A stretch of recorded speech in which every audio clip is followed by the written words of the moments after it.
As climate change raises temperatures, shifts water levels, and wreaks unpredictable havoc around the world, a lot of people are going to have to move. Much of that movement will be from climate-stressed areas to perceived safer spots within countries. By 2050, the World Bank reckons between 50 million and 216 million people will have to make these kinds of moves.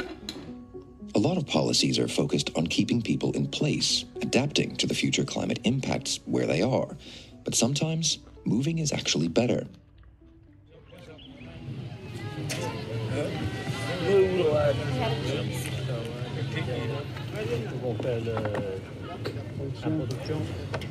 Kinley salmon. What you're hearing, the slightly chaotic sounds, is from a visit to the home of a man named Ganso Seni Ali.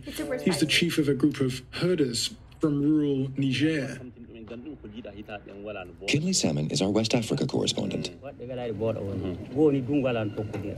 He's speaking in Pula, and you can hear a man translating this into French for me and my colleague Robert Guest.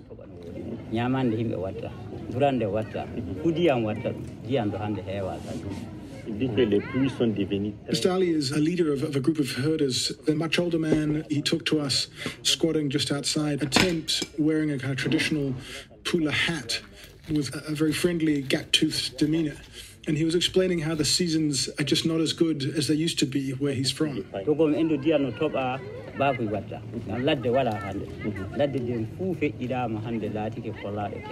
He says, to start with, it's hotter, but in particular that the rains often fail. And that's why he and some sort of half of his home village of over 150 families have moved from that rural setting where they long lived to the edge of the capital city of Niger, Niamey. They used to live up in the Tillaberi region, hundreds of kilometers away. And around him are all the things you'd expect herders to have. Cows eating their morning feed, goats tethered under trees, the busy milking of the cows, the sort of family running around doing all the chores that one would do, but all in a surprisingly urban setting. And so he was surrounded there by the people who had moved from that village with him? Yeah, we were on the outskirts of really the sort of very edge of the capital. And it looked in a lot of ways like the countryside had moved to the city. There are kind of clusters of these dome-like wooden huts that have popped up. And there have been quite some numbers of these rural folk that have arrived, often because of climate change.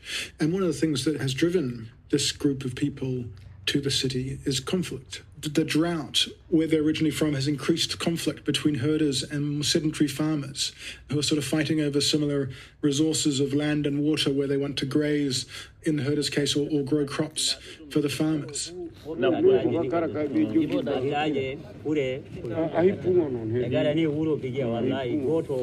He told me that in some cases this has led to deadly battles, fought with guns, arrows and machetes. But he sort of pointed out happily that in the city that kind of strife is much less common, and not least of which because the fight for resources is considerably less desperate. But still, the business of running herds must be difficult if you've moved to the edge of an urban setting. Well, yes, but it turns out that they fare quite a bit better than you might expect. Mr.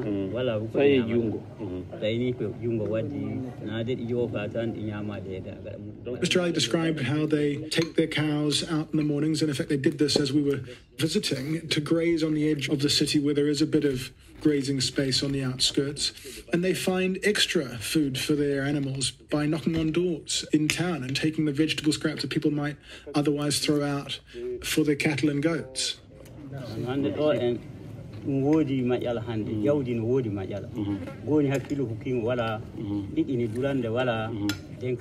And he points out that in the village, things weren't always so easy either. There were problems of animal nutrition that were particularly difficult there, and veterinary assistance was hard to come by. They also say they find it easier to sell the milk in the city, with, of course, so many customers close by. He generously offered me a steaming bowlful fresh from the udder while we were there. The milk. C'est bon? C'est moi qui vois la grande partie. They also point out that in some ways it's better in the city because there's more work, other kinds of work. Someone in his group he mentioned is now working also as a brickmaker on the side, and that kind of gives the families a little bit more money, and so they're often able to eat more than they perhaps did before. I mean, there may be advantages, but this whole village has had to move from a place they knew and presumably loved. This is at least partly a sad story, isn't it? Well, look, in some ways it is. Climate change is clearly not a good thing, but some of these groups are adapting to it and really say they're doing better now. Of course, some of the older men I spoke with are sad about the shift and complain about immodest dress or individualism among the women. But kind of villages can be pretty stiflingly controlled by those older men, often at the expense of women and younger people. And that's considerably less so in a big city. But even the older men would acknowledge that what they've lost in culture they might have gained in other ways. Urban wages are less dependent on the weather. And in fact, it's very much the case that throughout the developing world, poverty is less common in cities and wages are higher. Healthcare, they also point out, is nearer and more accessible in the city than it was for them back in the village.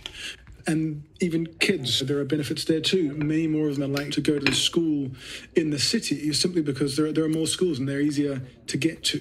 Mr. Ali told me that back home in the village, kind of very few children at all attended classes.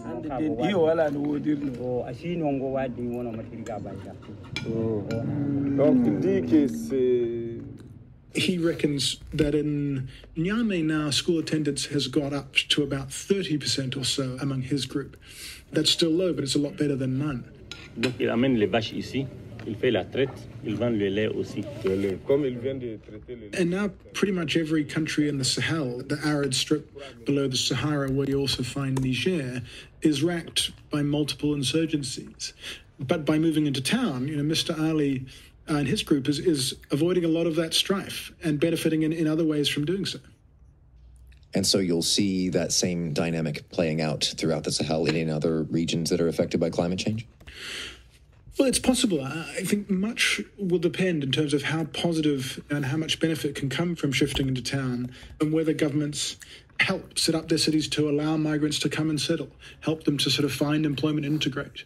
That can bring the positive benefits. If, on the other hand, what happens is that towns end up looking more like rural areas in terms of some of the types of work that people do or the tendency for them to not attend school and so on, those benefits might not be as strong. And I think we shouldn't obviously underestimate how traumatic moving and upping sticks can be for people, especially when they're forced to do so by a changing climate. That said, right across other places in Africa and beyond, when rural migrants move to urban areas, their lives do tend to get better. And people often don't realize how true this is, even migrants themselves. A study in Kenya in 2020 found that rural people were less likely to move because they underestimated the benefits of being in an urban center. Well, and presumably governments could benefit too. I mean, is there a sort of policy angle on this, touting the benefits of moving, perhaps? Well, that's one of the really striking things about this. In fact, many governments actually discourage domestic migration. The UN finds that roughly half of countries have policies to reduce rural-urban migration. For instance, a huge rural job guarantee scheme in India, in effect, pays the poor to remain in their home states. And there are pretty similar schemes to reduce mobility in Indonesia, Vietnam, and across the continent from Niger and Ethiopia. And this really is a problem. I mean, discouraging free movement tends to make societies less dynamic under pretty much any circumstances. And even in a kind of climate context, a lot of the policies aimed at the world's estimated 475 million smallholder farms tend to focus quite heavily on helping them stay where they are by adopting more climate-resilient farming techniques. Of course, that can be useful in plenty of cases. But in many others, these small farms will eventually become unsustainable. That's the tragic truth of climate change. And so many will be forced to move and find other jobs or rely on bigger farms for food. And so governments standing in the way of this doesn't make much sense. In fact, there's a good case that they should think about helping with some of this movement to reduce the barriers that might keep people in places where otherwise they'd like to leave, rather than kind of battling to stave off what, in some cases at least, will ultimately be inevitable shifts. Kinley, thanks very much for your time. Thank you.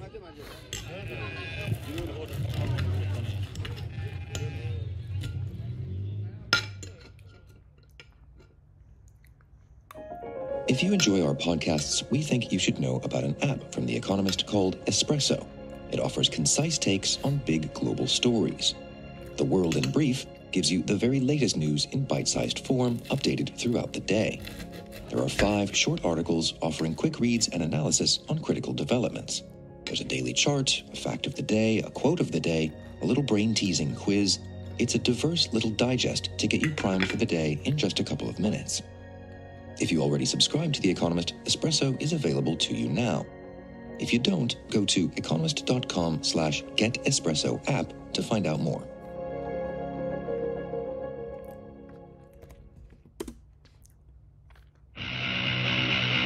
So you might have seen these videos online. They begin usually with an aerial view of a Russian tank or armored vehicle.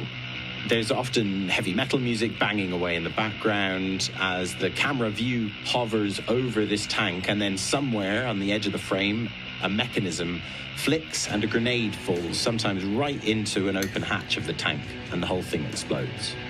Hal Hudson writes about technology for The Economist. This kind of footage has racked up tens of millions of views on YouTube and TikTok, and the videos have now become the basis for a new game called Death from Above. It's one of many games aiming to stir up pro-Ukrainian sentiments. Death from Above is a fairly simple stealth game where you play as a Ukrainian drone operator stuck behind Russian lines.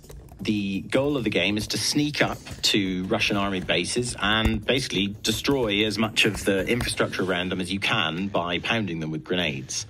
You can also do slightly tongue-in-cheek things like grab washing machines that the Russian troops have stolen and thieve them back to your side to deprive the Russian army of the chips in those washing machines. It's a game that was developed by a company called Crocodile Games, and the publisher, Lesser Evil, joined on the project to help get production going and particularly to give it this kind of propagandistic bent. I made this game to express my emotions and to kind of fight back on the virtual battlefield. So hi, I'm Henrik Lesser. I'm the founder of Lesser Evil and the game director of Death from Above.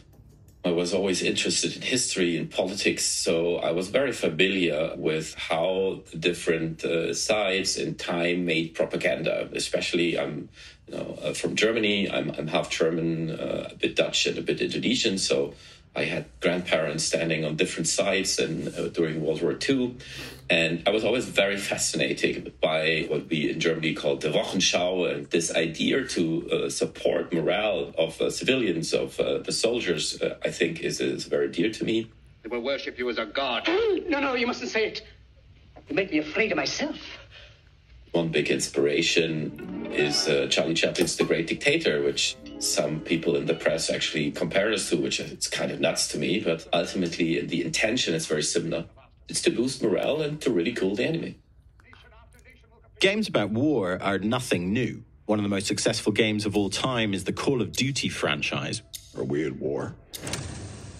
We don't know his name. But there haven't been that many games which have taken a live theatre of war and tried to convert them into something that is playable at the same time as the war is going on. And Death from Above isn't the only game that puts players in the theatre of war in Ukraine. Other games include Ukrainian Farmy, where players play as tractor drivers who are given the task of stealing Russian equipment and dragging it away.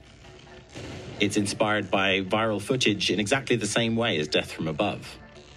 The tone of these games ranges between silly and tongue-in-cheek. The canonical example of this is a game called Sunflower Slap, where all you have to do is swipe your phone screen to hit Putin across the face with a sunflower, which is Ukraine's national flower. Other games are much more macabre. In a game called Zero Losses that's coming out soon, you play as a support battalion member for the occupying forces, fulfilling administrative tasks like driving around and collecting bodies of dead Russian soldiers and incinerating them. And some games try to be a bit more poignant. What's Up in a Kharkiv Bomb Shelter is a very simple little game that lets players just experience what it was like to be under bombardment for so long. Death from Above is a far more playable version of a war game than something like Kharkiv Bomb Shelter, but it does attempt to avoid glorifying violence, and all of the proceeds are being donated to Ukrainian charities. This was obviously a challenge to think about what can you do in the game, which still is in line with our message. If we put civilians in the game, you can drop grenades on them. So what we do we then penalize the gamer? Do we actually make it impossible? So on the one hand side is certain challenges, but on the other hand, I think it's the only thing to do now. We are 2023. Games are the culture technique of the century. So we have to find a way to tackle these subject matters and also this kind of attention of a propaganda piece. So making a game, still a game. I don't want to make a boring, interactive, frontal, educational, whatever thing. It needs to still use the tropes of gaming and it needs to feel a game. So far, the game has had a pretty warm reception on the online games platform Steam.